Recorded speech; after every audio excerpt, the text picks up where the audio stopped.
Dagestan has long been a geopolitical flashpoint. Dagestan is 19,000 square miles. It has a population of about 3.1 million, but it's a very, very diverse area. The people who lived in Gamsutl belonged to a tribe of elite highland warriors known as the Avars. And there are signs of conflict everywhere.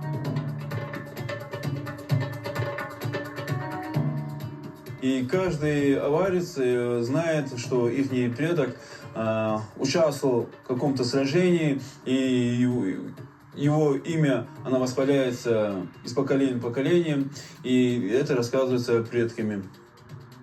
Вот такие надгробные плиты, они ставились для тех, кто похоронен на чужбине.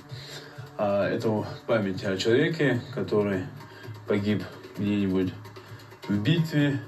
И здесь есть атрибутика воина, то есть пистолет, кинжал, шашка и все прочее.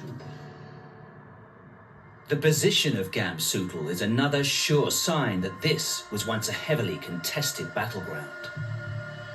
From here, from this eagle's nest, with its series of watchtowers and drawbridges, and above all, visibility, this was a place that really could be defended.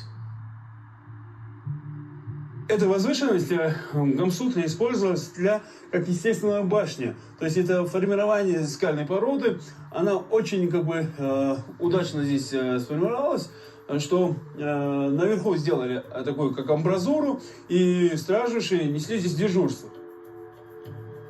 В этом месте был откидной мост.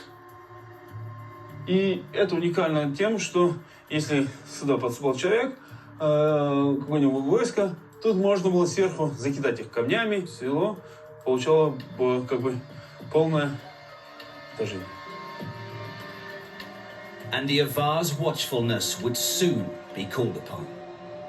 Originally, the Dagestan region lay between the Christian and Muslim worlds. By the 18th century, the domineering Islamic Persian Empire wanted to take control of villages like Gamsutl. And with the warmongering leader Nadir Shah at the head of the mighty Persian armies, it seemed like nothing could stop them.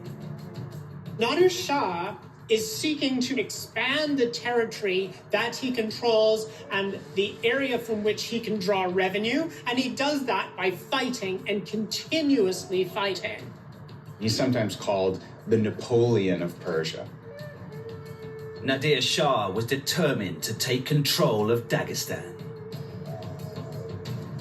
But the Persians underestimated the skill of the Avar warriors and their new leader, Ibrahim Uvurada.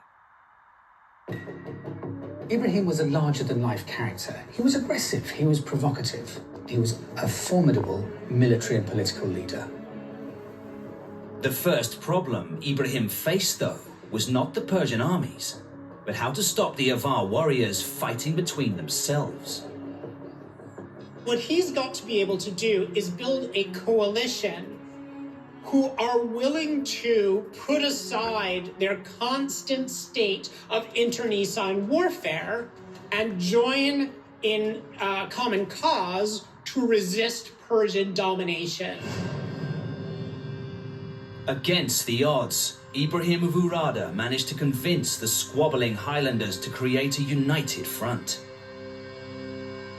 There were penalties for not cooperating with this agreement. So, for example, if a village failed to contribute, they were fined 100 sheep, which is significant in this period.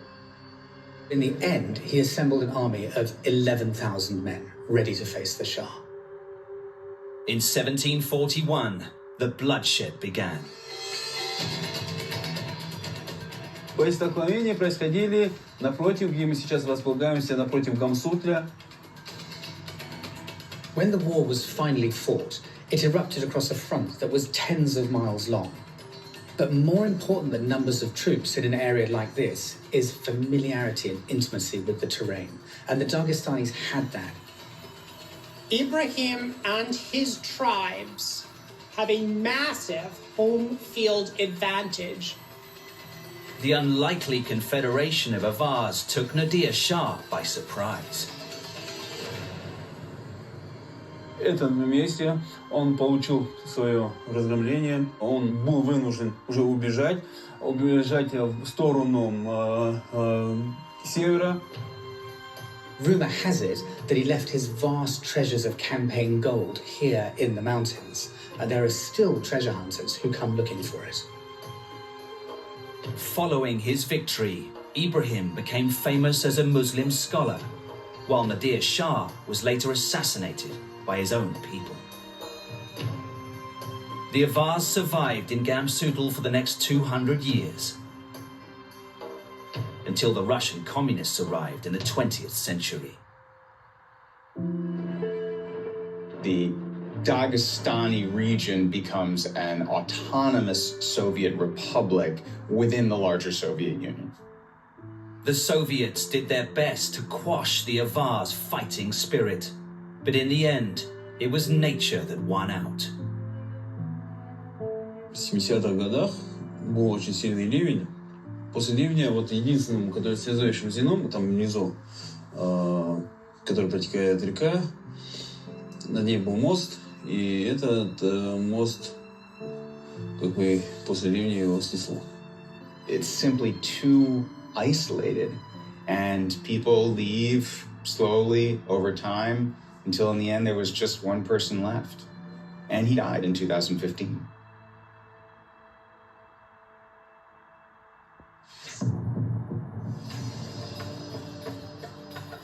Today, Zaur is determined that the ruins of Gamsutl, which embody the Avar warrior spirit, should live on. Каждый камень, он такой пропитан историей, он пропитан именно духом предков. Вот это настоящий Дагестан.